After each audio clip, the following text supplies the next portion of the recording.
Hello everyone and welcome to episode 37 of the Shauna Stitches podcast. It is Sunday, September the 2nd, and it's been 2 weeks since I recorded last, so much better than the 3 or 4 months I went last time. If you're a new viewer, thank you so much for checking it out, and if you're returning, thank you for coming back. This should be a shorter episode than last time. I'm coming to you once again from the Pacific Northwest Oregon coast, my backyard here. I've got some weird lighting going on, and the light is moving, so it's going that way. So I think the longer I sit here and podcast, the more like you're not going to see my face. So I will probably try and move it around a little bit. Just as a total aside, it is definitely feeling like fall here. I'm wearing my triple Dutch cardigan that I talked about last time. Again, I'm not going to show it off in detail. It's just kind of chilly. Like actually sitting here in the sun, it feels pretty warm, but it's been definitely feeling like fall around here. And I'm not going to complain about that, but if the rain could stay away, that would be amazing. All right, guys, so we're going to jump right in. I have a couple things to show you, nothing crazy, no finished objects. I do have some half objects that are finished, but literally I just want to cast on everything. I think it has something to do with the fact that I was very monogamous with this cardigan, and now just everything is fair game. I'm not finishing anything, I'm just casting on everything. So with that being said, what do I want to show you first? Well, I know I showed you this last time I recorded. This is the Stitch Surfer sock that I made for Glenn, and I did cast on the next one.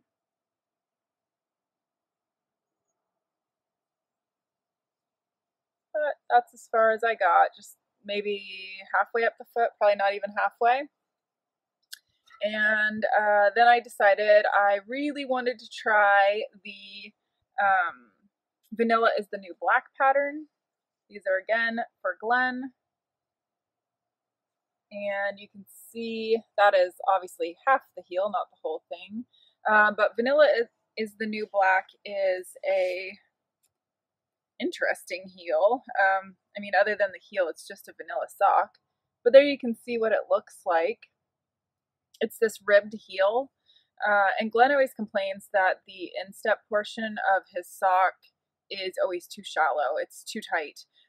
So regardless of what heel I've used, I've tried a heel flap and gusset. I've tried the Fish Lips Kiss heel. I've tried that with Mina Phillips mini heel flap and gusset, I think it's called. It's the mini heel flap adjustment, maybe.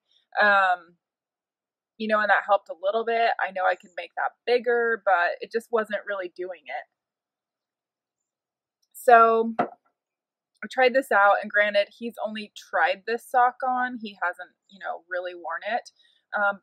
But he says it's better. So what I like is that this stretches, and your heel fits really nicely in there because it's, you know, a ribbed heel essentially.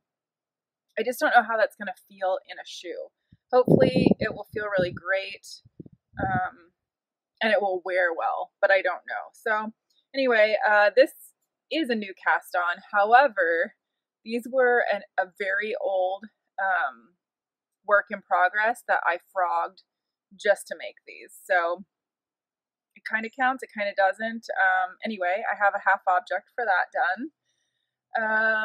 I have 2 more half objects. Like I said, I'm getting like one of everything done and then casting on something new. So the other one that I know I showed you, I at least showed you the yarn last time. Maybe I didn't show an actual sock.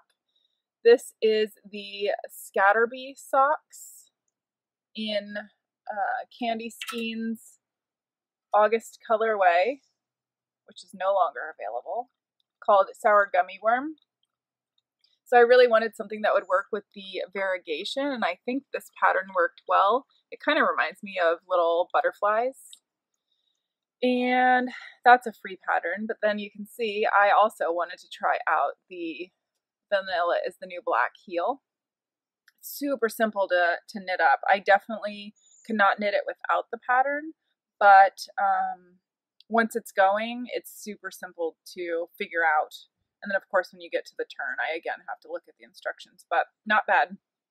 The other interesting thing I did on this sock is, for the first time ever, I used a Fish Lips Kiss heel as the toe. So you can see there what it looks like. You've got the classic Fish Lips Kiss. Oh, I'm having a horrible time with this light. But anyway, the seam there. I mean, it truly is just the Fish Lips Kiss heel. No modification to it whatsoever. The one dilemma I had was, do I start the heel at the top of the foot and Kitchener on the bottom, or do I start on the bottom and Kitchener on the top? And I chose to Kitchener on the bottom. You can really see it there. It's very obvious. And I'll explain why it's obvious in a moment. But anyway, I will do this again because I'll make the other sock to match, but I will start on the bottom of the foot and Kitchener on the top. I have to say, this fits so good. I absolutely love it. And I also love the fact that I can do the Fish Lips Kiss without the pattern. I have it memorized, so that makes it so much easier. But anyway, the reason my Kitchener looks a little funky there is because I thought to myself, oh my goodness, it would be great if I could do a whole sock on a 9-inch circular. Oops, sorry about that, kicked the table. And I did the entire thing. But what got weird is that 9-inch circular was really, well, here's another one. I did cast on the second one. That's as much as I have. But anyway, imagine that you're Kitchenering this. And so of course you get less and less stitches. So I had to fold it in half as if I was magic looping.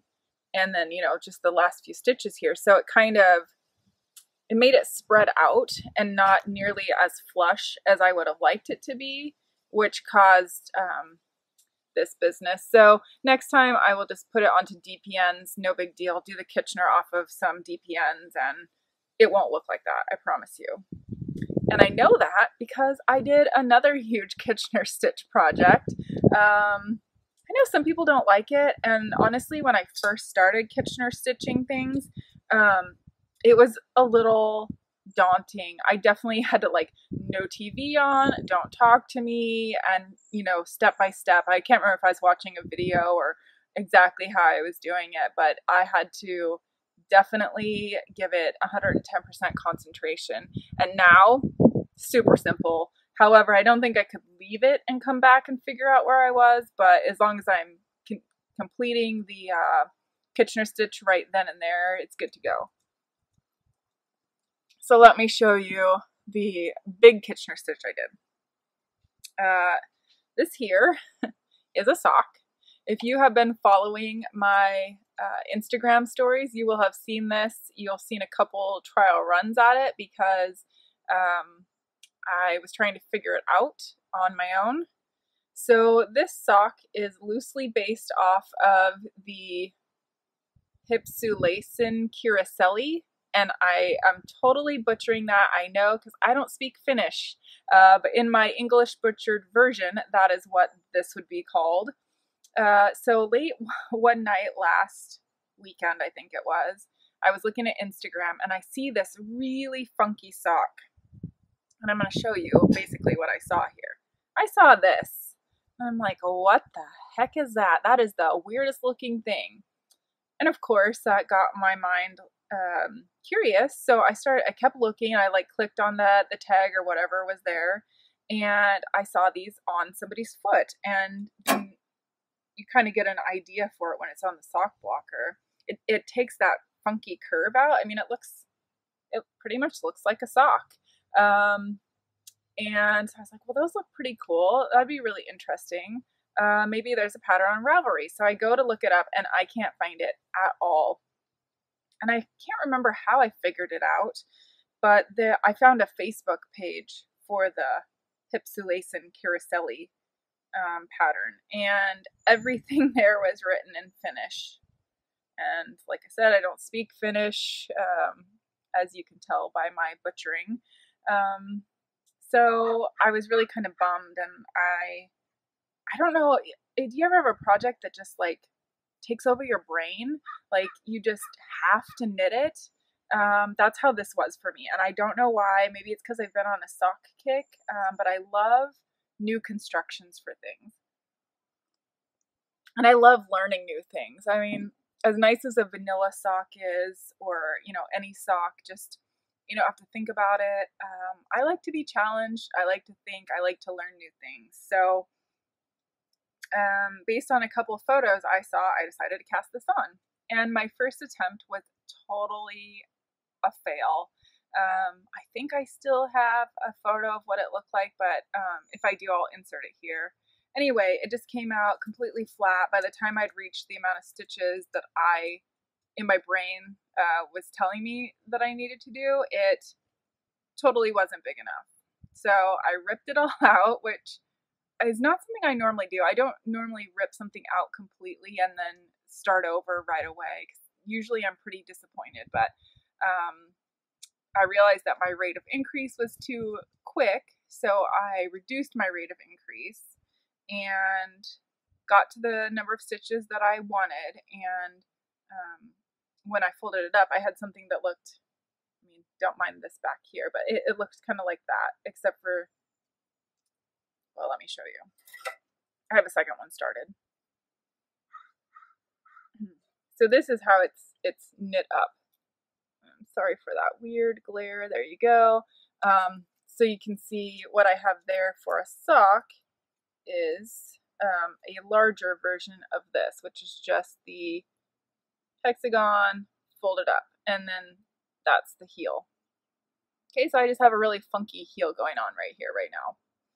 And then when it was the size that I wanted, I had to Kitchener along what is the instep of the sock. So there's the really big Kitchener. So I Kitchenered all those stitches right there.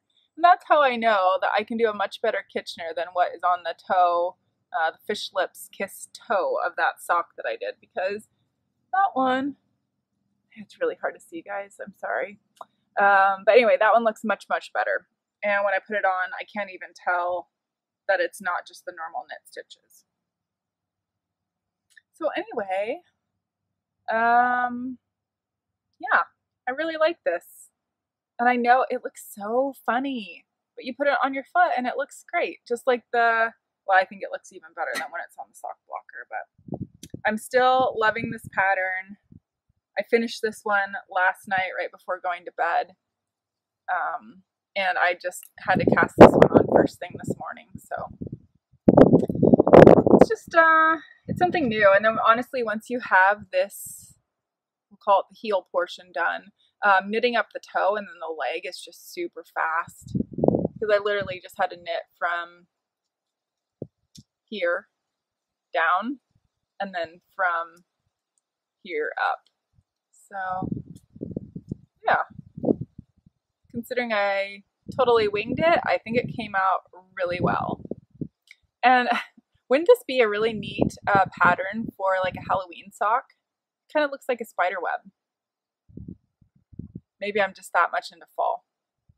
Anyhow, let's see. Yeah, so I was just going to talk to you about this one. So I think that is all of my major works in progress and half objects at the moment. Obviously, you guys know I have way more things on the needles, but that's what saw some love in the last 2 weeks. I have one other project that I'm just dying to cast on. And I'm so lucky because the yarn that I'm going to use for this are these two skeins here. I feel like the lighting is just horrible. There you go. So it's a white or natural, and then this really pumpkin-y orange. This is the PT2 Ramagarn, Fennel Ramagarn. Oh goodness. Oh, pattern's flying away.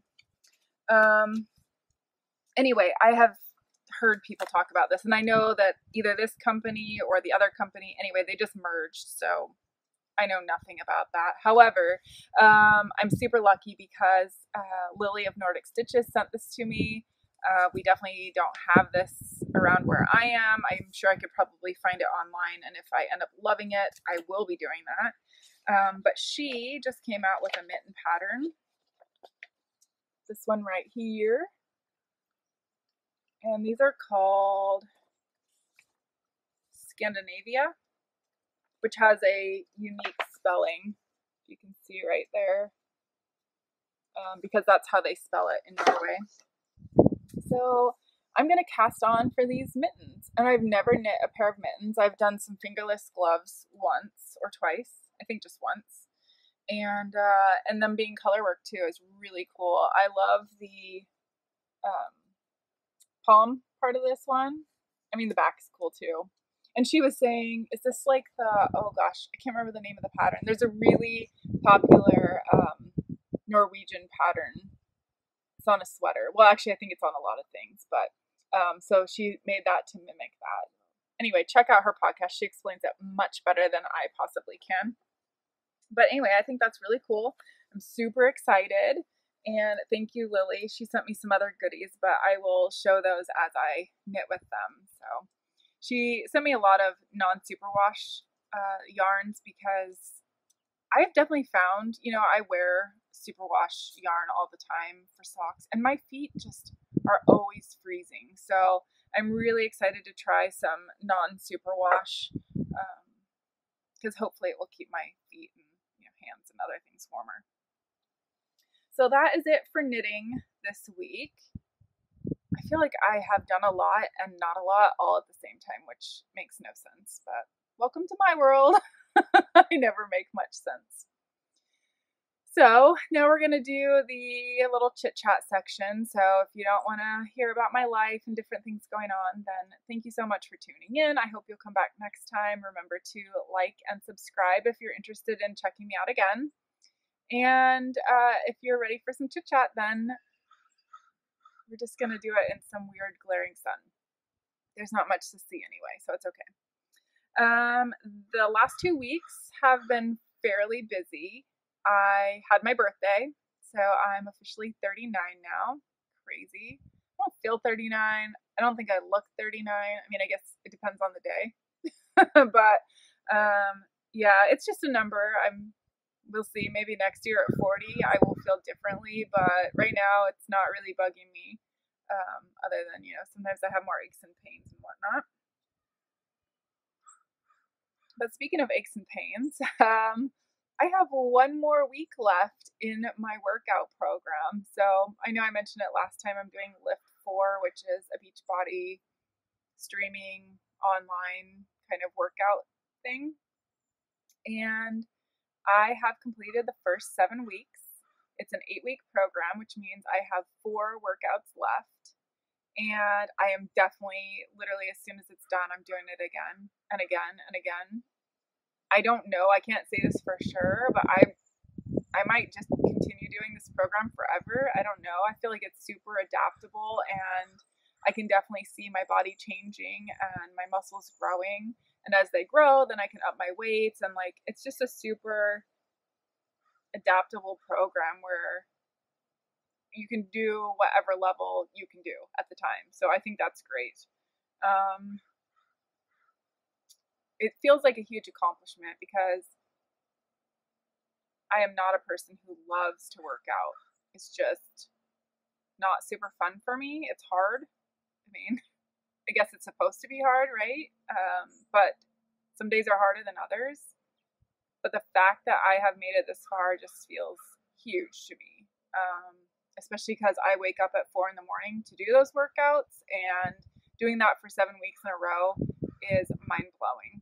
So if you ever think that you can't get up early and work out, I'm here to tell you you can, because I've done it, and it's just making up your mind to do it.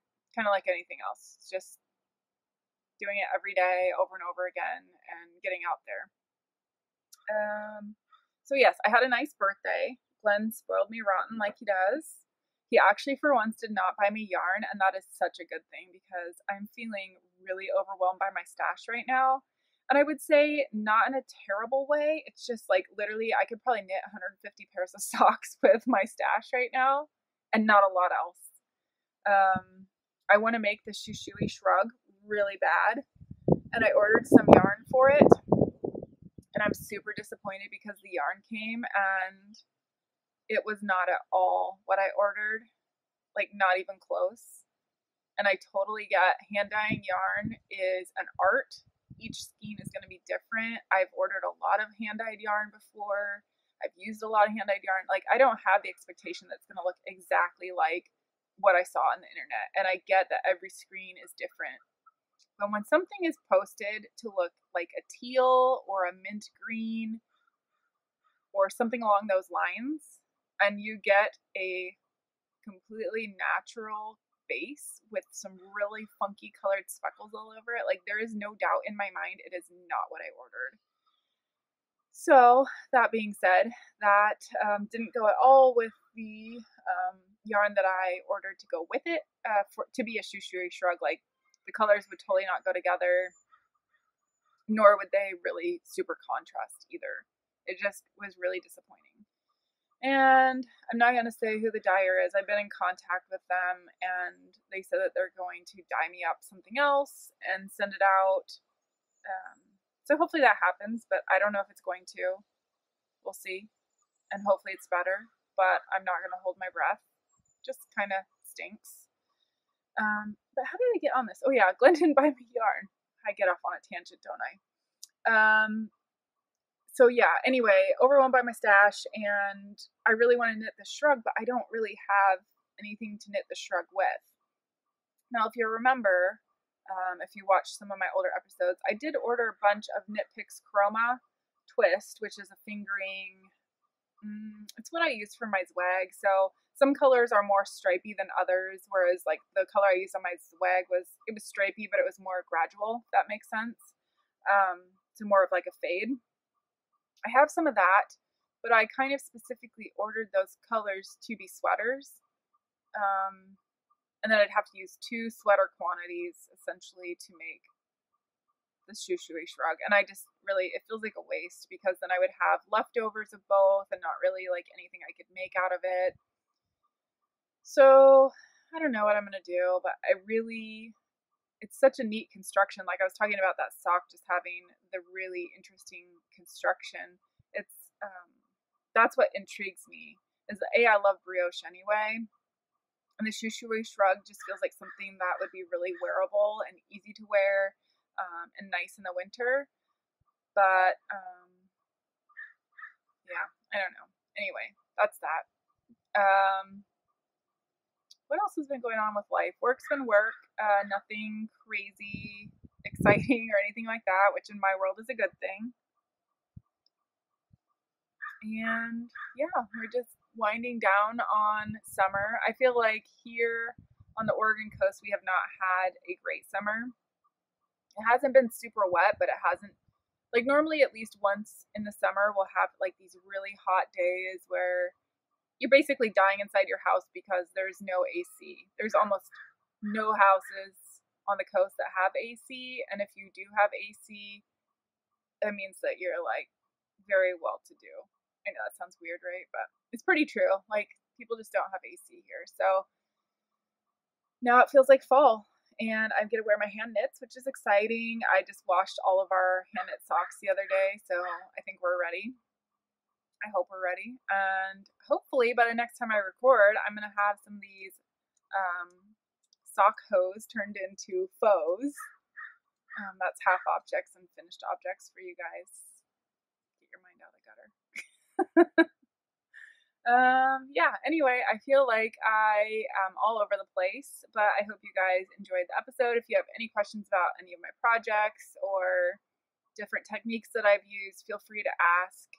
Because I'm definitely to the point of just mishmashing everything up, and I'm really still trying to find the perfect formula for my perfect sock.